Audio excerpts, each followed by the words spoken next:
you meet a lot of professional athletes in your career, are they focused solely on, I'm going to be boxing, boxing, boxing, or are they more like you, or I got a couple things maybe rolling? They're all boxing. Most of them are boxing, boxing, boxing, because it takes that level of dedication to excel at something. Mm-hmm. But what I realize is, yeah, you're good at your sport. I don't care what your sport is. I actually don't even care how good you are at your sport or how accomplished. But the things it took you, the things that you developed in your sport is transferable in the corporate world at a way lower level. Like, you've dealt with high stakes boxing matches, getting knocked down in front of people, or that risk. It's like, oh, you can speak in front of 17 people in a conference room.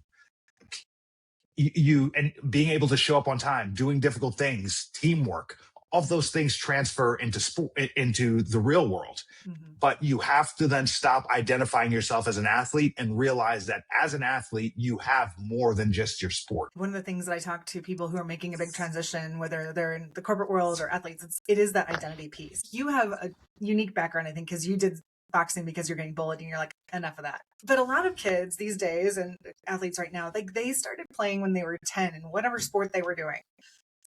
And that identity thing is really hard for them. And so I'm curious what your advice would be to an athlete who is maybe not like you, especially if they're like, I'm always in the beginning of my career, I'm never retiring, or how dare you say I'm going to retire? Yeah, I'm still playing. Which Thank you very much. It's offensive to us while we're still playing. What do you mean it's going to be over one day? Yeah. I would say to those athletes, don't identify as an athlete. Identify as someone who's good at things. I love that. You could be good at your sport, and then you can pick up something else. And you're like, oh yeah, I'm the person who's good at things. Like, first of all, that would take celebrating yourself, because there's so many people who are great at things who will never tell themselves that they're great. Mm-hmm. I think that's what imposter syndrome is: working very hard to get somewhere and then pretending you don't belong to be there because you've never celebrated yourself or told yourself how amazing you are. Yeah.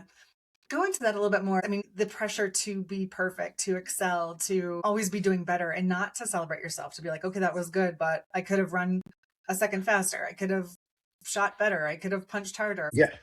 And the thing is, yeah, you could have, and you should next time. Yeah, that's why you're great, is because you have that mindset. But what I learned to do is I judge myself on the output, not the outcome.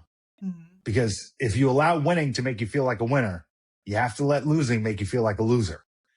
But if I look at my output, how hard I trained, like all the things I did to prepare, I get my value out what I did to prepare. I don't get my value on the outcome, because I can't control the outcome, but I control my output.